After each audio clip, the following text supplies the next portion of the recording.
অনেকই তো কষ্ট হচ্ছে মানুষের, যে রোদের যে দাঁড়িয়ে সিরিয়ালে নিতে হচ্ছে। আমাদের দেশের দায়িত্বশীল মন্ত্রী সাহেব বলেন যে কোন পাম্পে তেল দেয় না, তো কোন পাম্পে দেয় সেটা তো আর একটু মনিটরিং করা উচিত। ডিপো থেকে সরবরাহ সংকটে অনেক ফিলিং স্টেশন বন্ধ, তেল পেতে ছোটাছুটি, দীর্ঘ অপেক্ষা, বিক্রি বাড়ায় সংকট, দাবি জ্বালানি মন্ত্রীর। হঠাৎ ডিমান্ড বেড়ে গেলে তো সেই সেখানে তো একটু ক্রাইসিস হবে, ক্রাইসিস হচ্ছে। ঈদের পর প্রথম কর্মদিবসে সচিবালয়ে প্রধানমন্ত্রী, অফিস খুললেও উপস্থিতি কম, কর্মস্থলে ফিরছেন নগরবাসী, দেরিতে ছাড়ছে কয়েকটি ট্রেন। ক্লিনিক হাসপাতালের অনিয়মের বিরুদ্ধে স্বাস্থ্য মন্ত্রণালয়কে ব্যবস্থা নেওয়ার নির্দেশ প্রধানমন্ত্রীর, আসাদ গেট থেকে শ্যামলী পর্যন্ত চলবে অভিযান। ১/১১ আলোচিত সাবেক সেনা কর্মকর্তা ও সাবেক এমপি মাসুদ উদ্দিন চৌধুরী আটক, হত্যা মামলার আসামি নেওয়া হয়েছে ডিবিতে।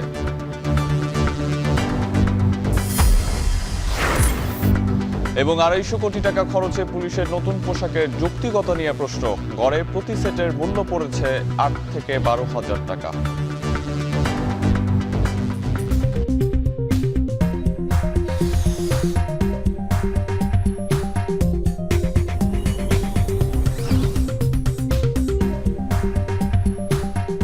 স্বাগত, এখন ঢাকায় পুরো আয়োজনের সঙ্গে আছি আমি আরিফুল ইসলাম সাহাব। জ্বালানি সরবরাহ সংকটে গতকাল থেকে রাজধানীর ফিলিং স্টেশনগুলোতে তেল সংকট, যে কারণে অনেক পাম্প বন্ধ রয়েছে। জ্বালানির জন্য এক পাম্প থেকে অন্য পাম্পে ছুটছেন যানবাহনের চালকরা। মহাখালী থেকে এ বিষয়ে বিস্তারিত জানানোর জন্য যুক্ত আছেন শাহরিয়ার জামান পুলক। পুলক, পাম্পগুলোতে এখন কি অবস্থা, আর ডিপো থেকে সরবরাহ স্বাভাবিক হবে কখন? পাম্প মালিকরা কি বলছেন, জানাবেন বিস্তারিত।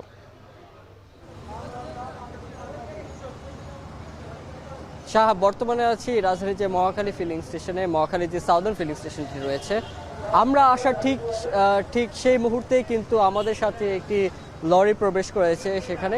এই ফিলিং স্টেশনটি কিন্তু গতকাল থেকে অকটেন সরবরাহ বন্ধ ছিল, এবং আমরা প্রবেশ করার পরে কিন্তু যদি একটু দেখাতে চাই, এখন কিন্তু এই ফিলিং স্টেশনটিতে যে লরিটি ঢুকেছে সেখান থেকে কিন্তু জ্বালানি আনলোড করা হচ্ছে, যে ট্যাঙ্কার নিজস্ব যে মজুদের ট্যাঙ্কার রয়েছে সেখানটিতে। এবং সেখানে আমরা যতদূর শুনেছি যে এই ফিলিং স্টেশনটিতে সর্বমোট দৈনিক চাহিদা ৩০,০০০ লিটার, কিন্তু আজকে সর্বমোট জ্বালানি এসেছে অকটেন মাত্র ৪,৫০০ লিটার এবং ডিজেল এসেছে মাত্র ৯,৫০০ লিটার। পাম্প কর্তৃপক্ষ যারা রয়েছে তারা বলছেন এই যে তারা সরবরাহটি পেয়েছেন সেটিতে ৪ ঘন্টা বা সর্বোচ্চ গেলেও আসর পর্যন্ত তারা চাহিদা মেটাতে পারবেন। এবং একটু যদি দেখাতে চাই যে আনলোড করার সাথে সাথে কিন্তু যে বাইকের যে দীর্ঘ সারি ছিল সেই দীর্ঘ সারি কিন্তু এখন আস্তে আস্তে শুরু করছে। তেলের যে একটি ঘাটতি ছিল, তেলের জন্য যে এত লাইনে দাঁড়িয়ে ছিল যারা তেল প্রত্যাশী রয়েছে তারা কিন্তু এখন বর্তমানে তেলটি নিচ্ছেন। এবং যারা যেটা আর কি বলছিলাম, যে আপনি যেটি বলছিলেন যে বাকি পাম্পগুলোর কি অবস্থা, সার্বিকভাবে আমরা যেটি দেখেছি যে এই মহাখালী এলাকাতেই এখনো পর্যন্ত প্রায় 2টি পাম্প আমরা দেখেছি যেটিতে এখনো পর্যন্ত জ্বালানি সরবরাহ বন্ধ রয়েছে, কারণ এখনো পর্যন্ত ডিপোগুলো থেকে আসলে ট্রাকগুলো বা লরিগুলো আসলে প্রবেশ করতে পারেনি। যারা পাম্প কর্তৃপক্ষ রয়েছে, আমি অনেক জায়গায় কথা বলেছি, তারা বলছেন একই ধরনের অভিযোগ বলছেন।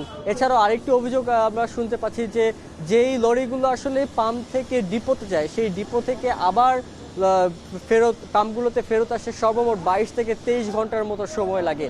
এই 22 থেকে 23 ঘন্টার মতো যে একটি যে ঘাটতি রয়েছে, সময়ের যে ঘাটতি, এটি কিন্তু আসলে যে বাইকার এবং যারা গাড়িগুলো রয়েছে যারা জ্বালানি নিতে যাচ্ছে সেগুলোর কিন্তু আসলে এই যে এত ঘন্টার একটি গ্যাপ রয়েছে সেই গ্যাপটিতে কিন্তু আসলে বড় ধরনের একটি ঘাটতি তৈরি হচ্ছে, যার ফলে যে পাম্পগুলোতে আসলে খোলা থাকছে সেই পাম্পগুলোতে আসলে দীর্ঘ সারি সৃষ্টি হচ্ছে এবং দীর্ঘ লাইনের কারণে অনেক আসলে 4 থেকে 5 ঘন্টার মধ্যে আসলে সেই পাম্পগুলোতে জ্বালানি শেষ হয়ে যাচ্ছে। তো এই ছিল সাহাব আমার কাছে রাজধানীর মহাখালী থেকে জ্বালানি সরবরাহের সর্বশেষ। ফিলিং স্টেশনে দীর্ঘ অপেক্ষায় যানবাহন চালকরা। এ বিষয়ে বিস্তারিত জানানোর জন্য মহাখালী থেকে আমাদের সঙ্গে যুক্ত ছিলেন শাহরিয়ার জামান পুলক। সরকারের পক্ষ থেকে জ্বালানি তেলের সংকট নেই দাবি করা হলেও বিভিন্ন তেল বিপণন কোম্পানির ডিপোতে এখনও সরবরাহ স্বাভাবিক হয়নি। চট্টগ্রামের পতেঙ্গায় তেলের ডিপো থেকে আমাদের সঙ্গে বিষয়ে বিস্তারিত জানানোর জন্য যুক্ত আছেন হাজিরা শিউলি এবং রাজশাহীর তালাইমারি এলাকায় আছেন রাকিবুল হাসান। শুরুতেই যাচ্ছি চট্টগ্রামে হাজিরা শিউলির কাছে। শিউলি, আমাদেরকে জানাবেন তেল সরবরাহ স্বাভাবিক হতে কত সময় লাগতে পারে আর ডিপো মালিকরা কি বলছেন?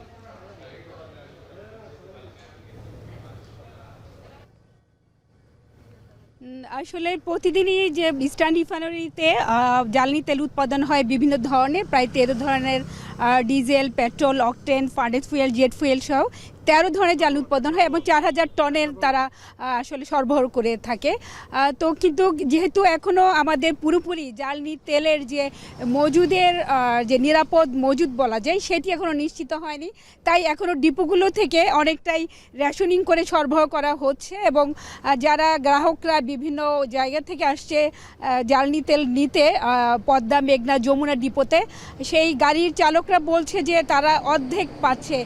বিশেষ করে পদ্মা এবং যমুনাতে প্রতিদিন প্রায় যেখানে 100 থেকে 120টি গাড়িতে জ্বালানি তেল সরবরাহ করা হতো, এখন সেটি নেমে এসেছে প্রায় 50 থেকে 60টির মতো। এবং তবে একটি এখানে সুখবর দিতে চাই, সৌদি আরবের রাস্তানুরা বন্দরে ইস্টার্ন রিফাইনারির 1 লাখ অপরিশোধিত জ্বালানি তেল নিয়ে যে জাহাজটি আটকা পড়েছে এবং হরমুজ প্রণালী দিয়ে অতিক্রম করে যে জাহাজটি আসার কথা সেটি যেহেতু আসতে পারছে না, তাই বিকল্প পন্থায় আসলে সেই জাহাজ থেকে অন্য জাহাজে তেল ট্রান্সফার করে হরমুজ প্রণালী বাদ দিয়ে অন্য একটি রুটে সেই জাহাজের তেল নিয়ে আসার পরিকল্পনা করছে বিপিসি এবং একই সাথে এপ্রিল মাসে আরেকটি জাহাজের জ্বালানি তেল আনার বিষয়ে কথাবার্তা চলছে। সেটি সৌদি আরবের ইয়ানবু বন্দর থেকে আসবে, যে বন্দরটি আসলে হরমুজ প্রণালী দিয়ে পার হবে না, অন্য একটি পথ দিয়ে আসবে।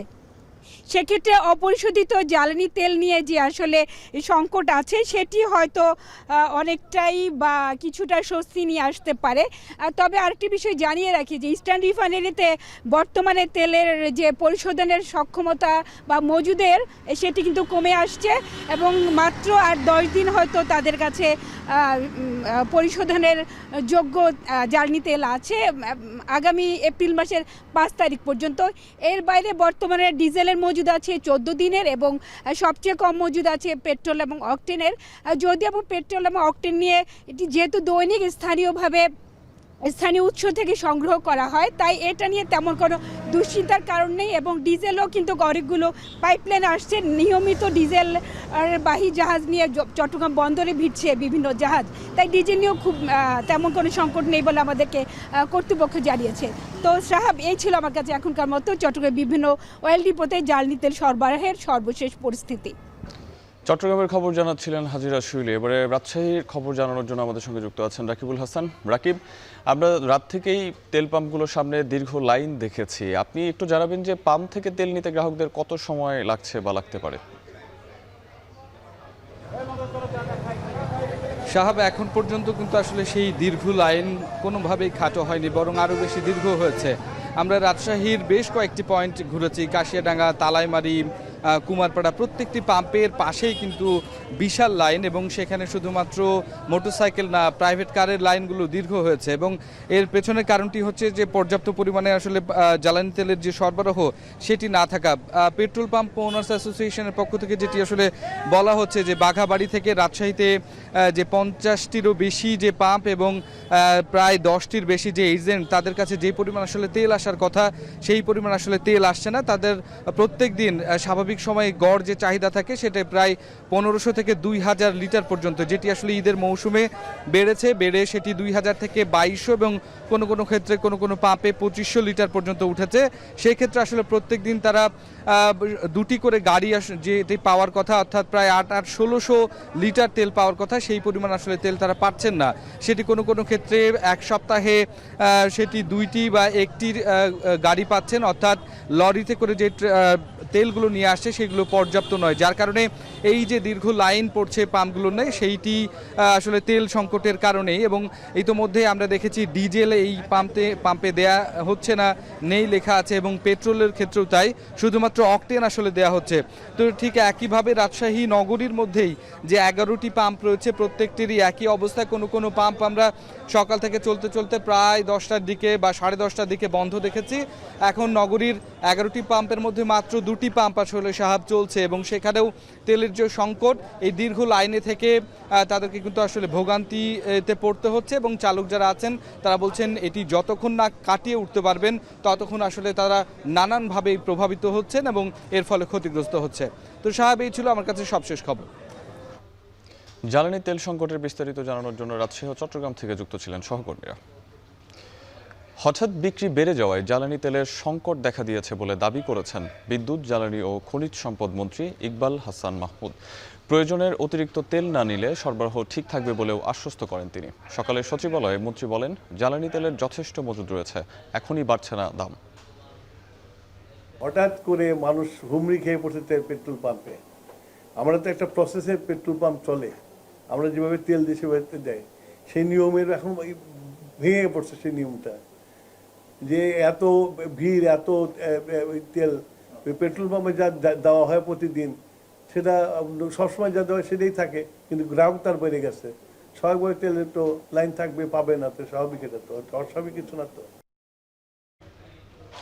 প্রধানমন্ত্রী তারেক রহমানের সঙ্গে দেখা করেছেন আন্তর্জাতিক মুদ্রা তহবিলের এশিয়া ও প্যাসিফিক বিভাগের পরিচালক কৃষ্ণা শ্রীনিবাসন। সকালে সচিবালয়ে এই বৈঠকে IMF এর ঋণ কর্মসূচি নিয়ে আলোচনা হয়। দিনের অন্যান্য কর্মসূচির মধ্যে অর্থনৈতিক পরিস্থিতি এবং চ্যালেঞ্জ নিয়ে একটি বৈঠকে অংশ নেবেন প্রধানমন্ত্রী।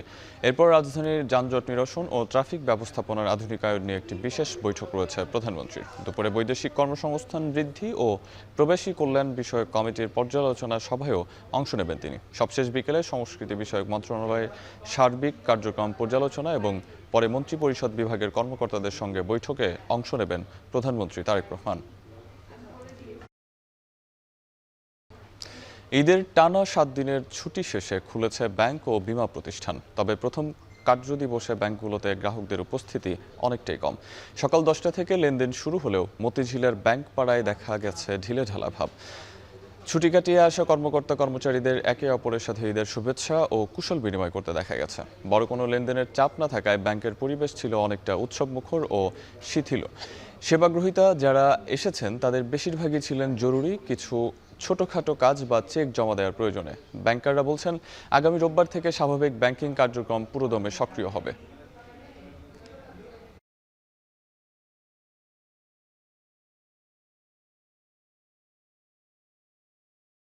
ঈদের পর যেহেতু ঈদের আমেজের পরে, তো মোটামুটি ভালোই লেগেছে। দ্রুত আমার কাজ শেষ করে এখন আমি আমার গন্তব্যে আমার অফিসে চলে যাচ্ছি। অনেকে ছুটি নিছে, সেই ছুটির ফাঁকে মানুষগুলো এখন শুধু ক্যাশ টাকায় লেনদেনটা বেশি হবে বলে আমাদের ধারণা। আজকে নর্মালের থেকে গ্রাহকের চাপ অনেক কম, আর এখন সবখানে একটা ঈদ ভাব আছে। স্বাস্থ্য খাতে অনিয়ম বন্ধে প্রধানমন্ত্রী জিরো টলারেন্স নীতি ঘোষণা করেছেন বলে জানিয়েছেন স্বাস্থ্যমন্ত্রী সর্দার সাখাওয়াত হোসেন বকুল। মন্ত্রী বলেন, আগামী 7 দিন রাজধানীর আসাদ গেট থেকে শ্যামলী পর্যন্ত বিভিন্ন ক্লিনিকে অভিযান চলবে।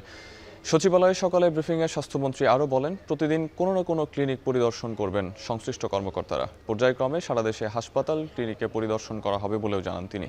মন্ত্রী বলেন, লাইসেন্স অনুযায়ী নিয়ম মানতে হবে, যথাযথ স্বাস্থ্য সেবা দিতে হবে। অনিয়ম করে কোনো ক্লিনিক পরিচালনা করা যাবে না বলেও হুঁশিয়ার করেন স্বাস্থ্যমন্ত্রী।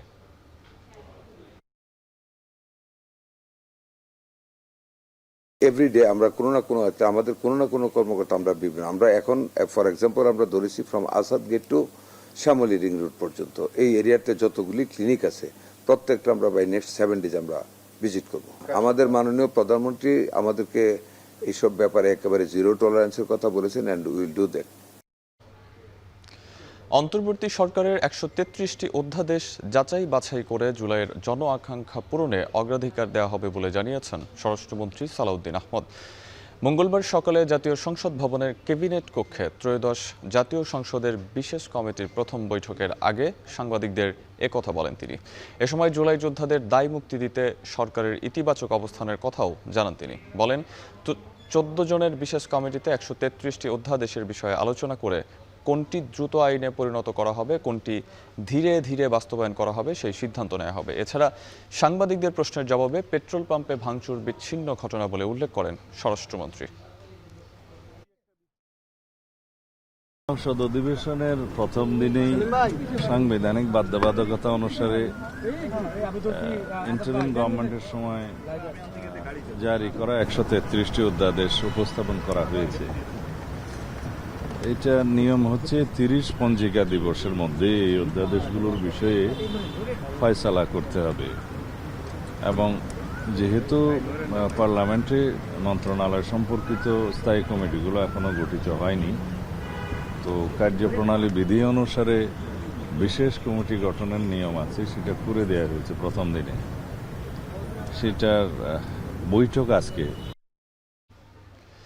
1/11 আলোচিত সাবেক সেনা কর্মকর্তা ও ফেনী 3 আসনের সাবেক সংসদ সদস্য মাসুদ উদ্দিন চৌধুরীকে আটক করেছে ঢাকা মহানগর গোয়েন্দা পুলিশ। মধ্যরাতে বাড়িধারা ডিওএইচএস থেকে তাকে আটক করা হয়। ডিবি প্রধান শফিকুল ইসলামের নেতৃত্বে গোয়েন্দা পুলিশের একটি দল এই অভিযান পরিচালনা করে। অবসরপ্রাপ্ত লেফটেন্যান্ট জেনারেল মাসুদ উদ্দিন চৌধুরী 2007 সালে সেনাবাহিনীর 9ম ডিভিশনের জিওসির দায়িত্বে ছিলেন। 1/11 পদ পরিবর্তনের পর গুরুতর অপরাধ দমন সংক্রান্ত জাতীয় সমন্বয় কমিটির সমন্বয়ক ছিলেন। 2009 সালে তাকে অস্ট্রেলিয়ায় হাই কমিশনার হিসেবে নিয়োগ দেয় আওয়ামী লীগ। 2018 সালে জাতীয় পার্টিতে যোগ দিয়ে ফেনী 3 আসন থেকে সংসদ সদস্য হন মাসুদ উদ্দিন। পুলিশের পক্ষ থেকে পাঠানো বার্তায় তাকে হত্যা মামলায় গ্রেপ্তারি পরোয়ানাভুক্ত আসামি হিসেবে উল্লেখ করা হয়।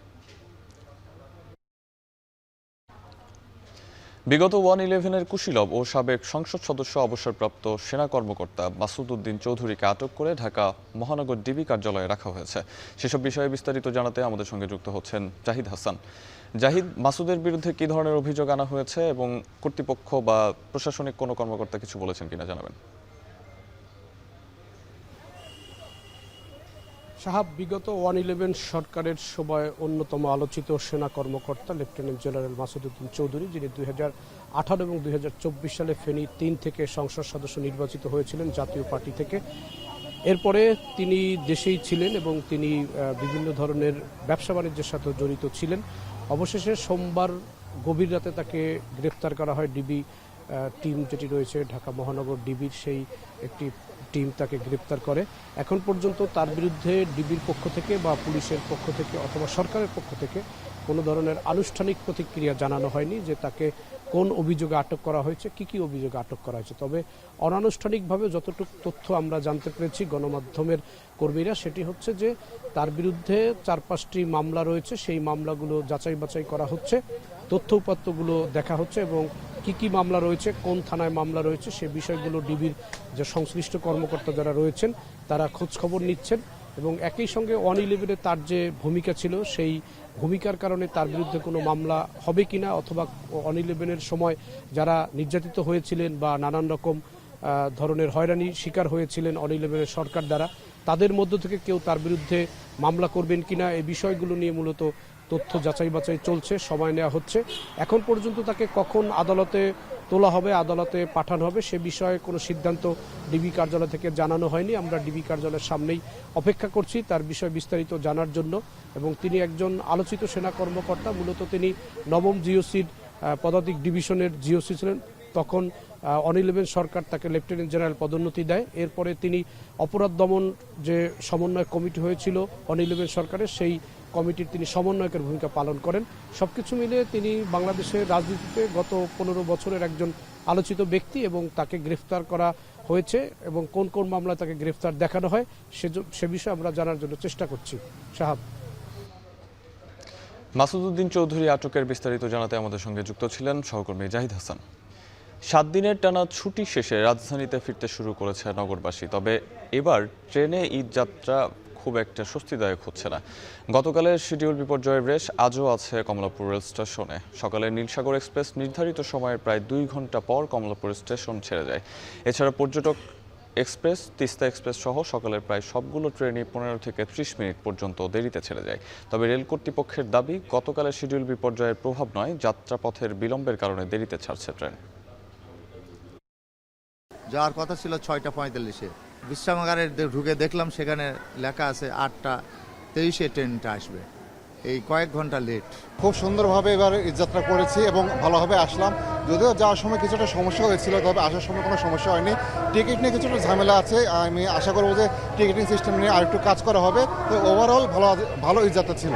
ঈদ ভালো কাটছে, আর যাতায়াতের হ্যাসেলটা এবার খুব কম ছিল। ঈদের টানা ছুটি শেষে রাজধানীতে ফিরছেন কর্মজীবীরা। ফিরতি যাত্রায় বাসের চিত্র কেমন সেটা জানাতে গাবতলী বাস টার্মিনাল থেকে আমাদের সঙ্গে যুক্ত হচ্ছেন রাজু আহমেদ। রাজু, বাসে রাজধানীতে ফিরতে কোনো ভোগান্তি বা অতিরিক্ত ভাড়া নেওয়ার অভিযোগ আছে কিনা জানাবেন।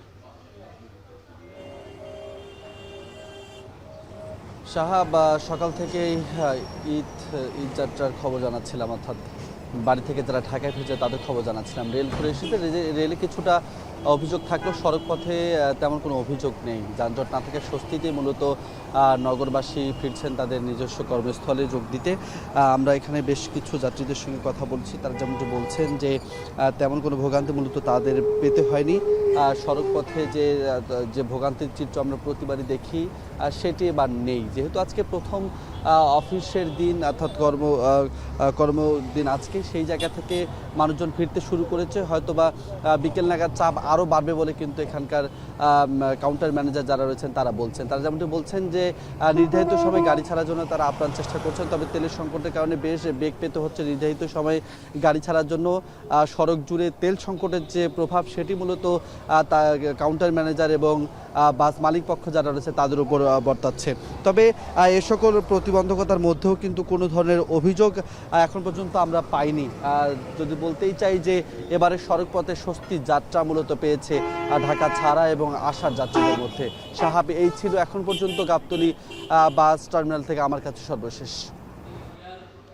গাবতলী থেকে বাস যাত্রার খবর জানাচ্ছিলেন সহকর্মী রাজু আহমেদ। নাটোর ও যশোরে সড়ক দুর্ঘটনায় 6 জন নিহত হয়েছে, আহত হয়েছে আরও 7 জন। সকালে নাটোরের লালপুরে ট্রাক ইজি বাইকের সংঘর্ষে 3 জন নিহত হয়। এ ঘটনায় আহত হয়েছে আরও 4 জন। স্থানীয়রা জানায় দক্ষিণ লালপুরে একটি ইজি বাইক নিয়ন্ত্রণ হারিয়ে অন্য লেনে চলে গেলে বিপরীত দিক থেকে আসা ট্রাকের সাথে সংঘর্ষ হয়। এতে ঘটনাস্থলে মারা যান একজন। হাসপাতালে নেয়ার পর প্রাণ হারান আরও 2 জন। এদিকে সোমবার রাত 3টার দিকে যশোরে সড়ক দুর্ঘটনায় একই পরিবারের 3 জন নিহত হন। পুলিশ জানায় যশোরগামী একটি প্রাইভেট কার চুয়াডাঙ্গা থেকে ফেরার পথে যশোর মহাসড়কের বাঘারপাড়ার গাইদঘাটে নিয়ন্ত্রণ হারিয়ে গাছের সঙ্গে ধাক্কা খেলে ঘটনাস্থলে নিহত হন 3 জন।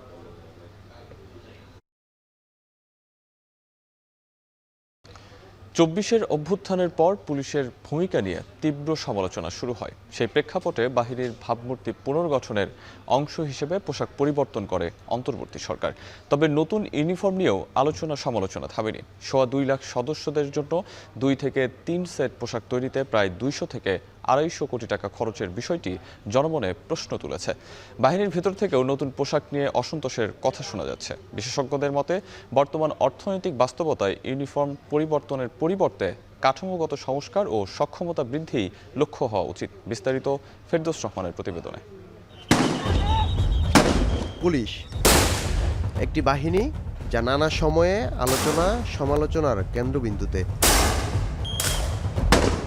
24-এর গণঅভ্যুত্থানের পর ভূমিকা নিয়ে তীব্র বিতর্কের মুখে পড়ে পুলিশ। দাবি ওঠে পুলিশ সংস্কারের। তার অংশ হিসাবে পোশাক পরিবর্তনের অনুমোদন দেয় অন্তর্বর্তী সরকার। দেশ স্বাধীনের পর 2004 সালে পুলিশের ইউনিফর্মে সবচেয়ে বড় পরিবর্তন করা হয়। এরপর 2020 সালেও পোশাক পরিবর্তনের বিষয়টি ফের আলোচনায় আসে। সবশেষ গেল 15 নভেম্বর নতুন পোশাকে আসে পুলিশ বাহিনী। তবে নতুন পোশাক চালুর পর থেকেই এ নিয়ে মিশ্র প্রতিক্রিয়া। 2.25 লক্ষাধিক সদস্যের জন্য 2 থেকে 3 সেট ইউনিফর্ম তৈরিতে খরচ ধরা হয়েছে 200 থেকে 250 কোটি টাকা। প্রতিটি সেটে কাপড়, সেলাই ও আনুষঙ্গিক খরচ মিলিয়ে গড়ে 8 থেকে 12 হাজার টাকা ব্যয় হচ্ছে। এদিকে সরকার পরিবর্তনের পর বাহিনীর ভেতরেই শোনা যাচ্ছে ভিন্ন সুর। অনেক পুলিশ সদস্যই নতুন পোশাকে স্বাচ্ছন্দ্য বোধ করছেন না এবং আগের ঐতিহ্যবাহী পোশাকে ফেরার ইচ্ছা প্রকাশ করছেন। তাদের দাবি সিদ্ধান্তটি ছিল চাপিয়ে দেয়া। অনেকেই অনেক কথা বলে, এক্ষেত্রে আমাদের কিছু বলার নেই। গাড়িতে যারা ড্রাইভিং করে না, আপনাদের কিছু দেখা যায় না, আমরা শুধু সিগন্যালটা এটুকু দেখা যায়, আর বাকি কিছু দেখা যায় না। ঢাকা মেট্রোপলিটনের উপ পুলিশ কমিশনার তালিবুর রহমান বলেন, সরকার যে পোশাক নির্ধারণ করবে পুলিশ তা মেনেই দায়িত্ব পালন করবে। আমরা যে কোনো ধরনের সরকারি সিদ্ধান্তকে আমরা সাধুবাদ জানাই এবং সেটা মেনে নিয়ে আমরা আমাদের দায়িত্ব পালন করব ইনশাআল্লাহ। পুলিশ প্রধান জানায়, পুলিশের মনোবল এখন অনেকটা ভালো অবস্থায় রয়েছে। পুলিশের পোশাক পরিবর্তনের বিষয়ে সরকার সঠিক সিদ্ধান্ত নেবে বলে জানান তিনি। বলেন, স্বরাষ্ট্র মন্ত্রণালয় এই বিষয়ে কাজ শুরু করেছে। সরকার সঠিক সিদ্ধান্তই নেবেন এবং এটা নিয়ে ওনারা পর্যালোচনা করছেন। আপনারা ওনাদের কাছ থেকেই ফাইনাল ব্রিফিংটা পাবেন। বিশেষজ্ঞরা বলছেন, বর্তমান অর্থনৈতিক বাস্তবতায় বিপুল অঙ্কের অর্থ খরচ অনৈতিক। একই সাথে শুধু পোশাক নয়, দরকার পুলিশ বাহিনীর প্রকৃত সংস্কার। পুলিশের পোশাক পরিবর্তনটা অত জরুরি ছিল না। জরুরি ছিল পুলিশকে সেবামূলক প্রতিষ্ঠানে পরিণত করার জন্য যা যা করণীয় সেদিকে নজর দেওয়া। পোশাকের চেয়ে পোশাকের ভিতরে যে মানুষটা যে পুলিশের কাজ করে তাকে গড়ে তোলা। পুলিশে পোশাক পরিবর্তনের যৌক্তিকতা নিয়ে কাজ করছে সরকার, কিন্তু প্রশ্ন উঠছে, শুধু ইউনিফর্ম বদলালেই কি বদলাবে পুলিশের প্রতি মানুষের আস্থা, নাকি প্রয়োজন আরও গভীর সংস্কার, জবাবদিহিতা, পেশাদারিত্ব এবং জনবান্ধব মনোভাবের? এখন দেখার বিষয়, এই পরিবর্তন কতটা প্রভাব ফেলতে পারে আইন শৃঙ্খলা ব্যবস্থায়। ফেরদৌস রহমান, এখন, ঢাকা। মধ্যপ্রাচ্যের ঈদের আনন্দ এবার অনেকটা মলিন। যুদ্ধ পরিস্থিতিতে আগেই নিরাপত্তাজনিত কারণে স্থগিত ঘোষণা করা হয় সামাজিক অনুষ্ঠান ও গণজমায়েত। তবুও ঈদের আনন্দ ভাগাভাগি করতে ছুটির দিনগুলোতে কুয়েতের বিভিন্ন পর্যটন কেন্দ্রে বিক্ষিপ্তভাবে মিলিত হচ্ছেন প্রবাসীরা। সময় পার করছেন খুশগল্প আর আড্ডায়। আরও জানাচ্ছেন কামরুল হাসান জনি। কর্মব্যস্ততা থাকায় বছরের অন্য সময় প্রবাসীরা একসাথে দেখা করার সুযোগ পান না। কেবল ঈদের ছুটিতেই জমে ওঠে আনন্দ আয়োজন। তবে এবারের ঈদে সেই সুযোগও সীমিত। মধ্যপ্রাচ্যের প্রবাসীদের ঈদ এবার অনেকটাই ব্যতিক্রম। উপসাগরীয় অঞ্চল কুয়েতে থাকা প্রবাসী বাংলাদেশিদের এবার যেতে হয়েছে ভিন্ন অভিজ্ঞতার মধ্য দিয়ে। যুদ্ধ পরিস্থিতিতে নিরাপত্তাজনিত কারণে ঈদের আগেই সামাজিক ও সাংস্কৃতিক আয়োজন, গণজমায়েতের উপর নিষেধাজ্ঞা দেয় দেশটির সরকার। তবুও ঈদের ছুটিতে পর্যটন কেন্দ্রগুলোতে ছোট পরিসরে সমবেত হন তারা। আমার লাইফের ফার্স্ট টাইম আর কি মাতৃভূমি ছাইরা এই দূরপ্রবাসে আসলাম, আইসা ফার্স্ট টাইম ঈদ করলাম। এই যে বন্ধু বান্ধব নিয়ে আসছি, অনেক মজা করতেছি, আনন্দ করতেছি। কর্মব্যস্ততার কারণে হয়তো সব সময় তেমন ভাবে ঘোরাফেরা করতে পারি না, তো আজকে আসলাম সবাই মিলে বিচে ঘোরার জন্য। খুবই ভালো লাগছে, খুবই আনন্দময় পরিবেশ। সাইরেনের সতর্কতায় অনেকটা স্থবির এখন ব্যবসা বাণিজ্য। একদিকে মন্দাবস্থা, অন্যদিকে কাজ হারানোর শঙ্কা ঝেঁকে বসা প্রবাসীদের ঈদের আনন্দে ভাটা পড়েছে। এইসবের মধ্যেও সরকারি সতর্কতা ও বিধিনিষেধ মেনে দর্শনীয় স্থানে ঘুরতে বের হয়েছেন দেশটির Maliya, Marina beach, Sharq tower অঞ্চলের নাগরিকরা। প্রবাসীদের অনেকে ঈদে বাড়ি ফেরার প্রস্তুতি রাখলেও স্বাভাবিক ফ্লাইট না থাকায় ফেরা হয়নি তাদের। টিকিট করে বাড়ি ফিরতে না পারা প্রবাসীর সংখ্যাও কম নয়। দেশে তো যাওয়া হইলো না, দেশে যাওয়া যে প্রকার ক্যান্সেল হয়ে গেছে, এই জন্য সালমিয়া উৎসুকে ঘুরতে আসলাম। পরিবেশ ভালো আছে এখানে। দেশে যাওয়ার জন্য টিকিট কিনছিলাম, কিন্তু দেশে যাওয়া হয় নাই। আমরা প্রবাসী যারা আটকে আছি তাদের আমাদের সরকারের কাছে একটা আবেদন, যে বিশেষ ফ্লাইটের ব্যবস্থা যেন করে সরকার। প্রবাসীরা বলছেন, মধ্যপ্রাচ্যের এই সংঘাত দ্রুত সময়ে কেটে গেলে তবেই স্বাভাবিক জীবনধারায় ফিরবেন তারা। ঈদের আনন্দ কিংবা বিনোদনের অবারিত সুযোগও তৈরি হবে। কামরুল হাসান জনি, এখন, বিশ্ব। এবারে আন্তর্জাতিক প্রসঙ্গ। ইসরায়েল ও মধ্যপ্রাচ্যে নতুন করে ক্ষেপণাস্ত্র হামলা শুরু করেছে ইরান। হামলা প্রতিহতে আকাশ প্রতিরক্ষা ব্যবস্থার ধ্বংসাবশেষ পড়ে কুয়েতের অন্তত 7টি ওভারহেড বিদ্যুৎ সঞ্চালন লাইন ক্ষতিগ্রস্ত হয়েছে। এতে কিছু এলাকায় বিদ্যুৎ বিচ্ছিন্ন হয়েছে। তবে পরিস্থিতি দ্রুত স্বাভাবিক করতে কাজ চলছে বলে জানিয়েছে মন্ত্রণালয়। সৌদি আরবের পূর্বাঞ্চলীয় প্রদেশকে লক্ষ্য করে ছোড়া মোট 19টি ড্রোন ধ্বংসের দাবি করেছে দেশটির প্রতিরক্ষা মন্ত্রণালয়।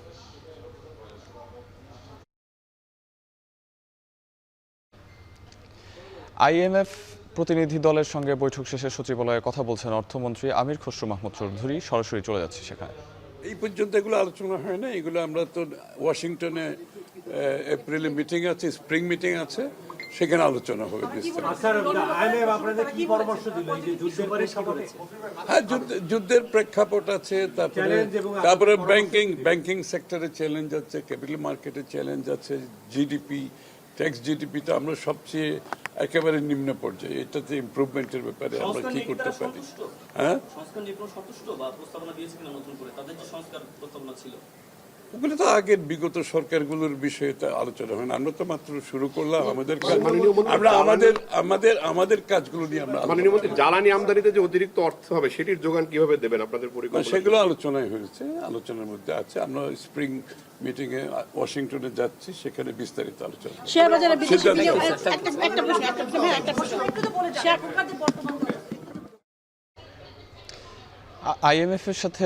আইএমএফ এর প্রতিনিধি দলের সাথে বৈঠক শেষে কথা বলছিলেন অর্থমন্ত্রী আমির খসরু মাহমুদ চৌধুরী। এতক্ষণ যুক্ত ছিলাম সেখানে। যুক্তরাষ্ট্রের টেক্সাসে উপকূলের কাছে একটি বড় তেল শোধনাগারে তীব্র বিস্ফোরণের ঘটনা ঘটেছে, তবে এতে কেউ হতাহত হয়নি। বার্তা সংস্থা এপি জানিয়েছে, স্থানীয় সময় সোমবার হিউস্টন থেকে 145 কিলোমিটার পূর্বে পোর্ট আর্থারের ভালেরো তেল শোধনাগারে এই বিস্ফোরণ ঘটে। এতে ধোঁয়ার কুণ্ডলী চারপাশে ব্যাপকভাবে ছড়িয়ে পড়ে। তেল শোধনাগারের ভেতরে থাকা সব কর্মীদের নিরাপদে সরিয়ে আনা হয়েছে বলে জানিয়েছে কর্তৃপক্ষ। এই ঘটনায় স্থানীয়দের ঘরের জানালা দরজা বন্ধ করে ভেতরে থাকতে বলা হয়েছে। টেক্সাসের এই শোধনাগার থেকে প্রতিদিন 4,35,000 ব্যারেল তেল পরিশোধন করা হয়। এবারে খেলার খবর। পাকিস্তানের বিপক্ষে ম্যাচ দিয়ে সাফ অনূর্ধ্ব 20 চ্যাম্পিয়নশিপে নিজেদের মিশন শুরু করবে বাংলাদেশ। মালদ্বীপের মালেতে শুরু হওয়া এই আসরে চ্যাম্পিয়নশিপ ধরে রাখার মিশন বাংলাদেশের সামনে। 7 দলের অংশগ্রহণে মালদ্বীপের মালেতে হচ্ছে এবারের আসর। গ্রুপ এতে স্বাগতিক মালদ্বীপ ছাড়া আছে নেপাল, ভুটান ও শ্রীলঙ্কা এবং গ্রুপ বিতে 3 পরাশক্তি বাংলাদেশ, ভারত ও পাকিস্তান। এ পর্যন্ত 8বারে অংশগ্রহণ করে 2024 সালে শিরোপা জেতে লাল সবুজরা। নতুন বিদেশি কোচ মার্ক কক্স প্রবাসী খেলোয়াড়দের অন্তর্ভুক্তি মিলিয়ে আরও ভারসাম্যপূর্ণ দল নিয়েই সাফের এবারের আসরে পা রেখেছে বাংলাদেশ। আর এই ছিল এখন ঢাকার আয়োজনে। এখন টেলিভিশন ওয়েবসাইটে দেখতে ভিজিট করুন www.ekhon.tv। এছাড়াও ফেসবুকে দেখতে ভিজিট করুন facebook.com/tv.ekhon আর ইউটিউবে দেখতে ভিজিট করুন youtube.com/c/ekhon tv।